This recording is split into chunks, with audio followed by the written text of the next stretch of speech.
کے بعد اجمیر شریف کی درگاہ پر بھی دعویٰ، عبادت گاہوں سے متعلق قانون 1991 بے معنی ہو کر رہے گا، سپریم کورٹ نچلی عدالتوں پر روک لگائے۔ آل انڈیا مسلم پرسنل لا بورڈ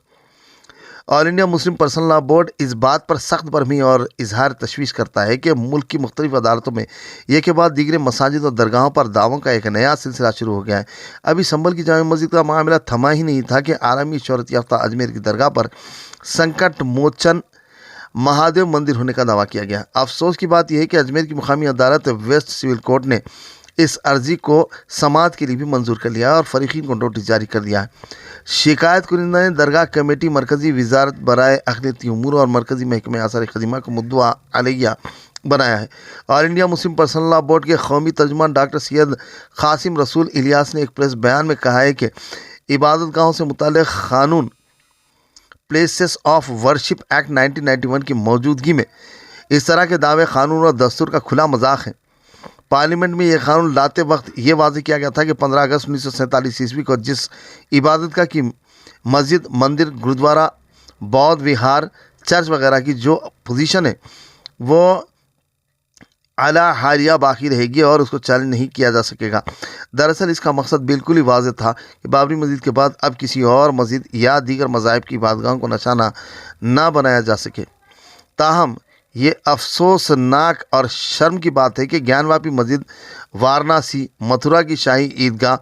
بوج شالہ مسجد مدھیہ پردیش، ٹیلے والی مسجد لکھنؤ اور سنبھل کی جامع مسجد کے بعد اب اجمیر کی تاریخی درگاہ پر دعویٰ کر دیا گیا۔ مزید برآں یہ کہ اس قانون کے ہوتے ہوئے عدالت نے عرضی گزار وشنو گپتا کی درخواست سماعت کے لیے منظور کر لیا اور اس پر فریقین کو بھی نوٹس جاری کر دیا۔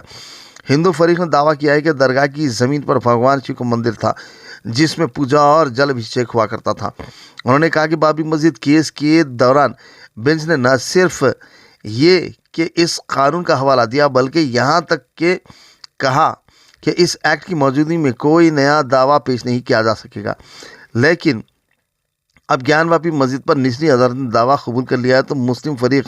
عدالت عظمیٰ کے سامنے یہ کہہ کر اپنا کیس لے گیا کہ پلیسز آف ورشپ ایکٹ کی موجودگی میں اس دعوے کو عدالت کو قبول نہیں کرنا چاہیے۔ تاہم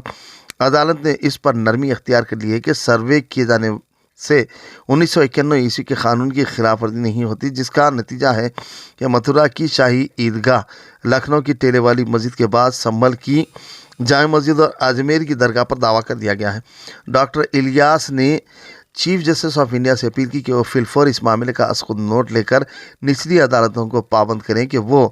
اس قانون کی موجودگی میں کسی اور تنازع کے لیے دروازہ نہ کھول لیں گے۔ اسی طرح یہ مرکزی و ریاستی حکومتوں کی بھی ذمہ داری ہے کہ وہ پارلیمنٹ سے منظور شدہ اس قانون کو سختی سے نافذ کریں گے۔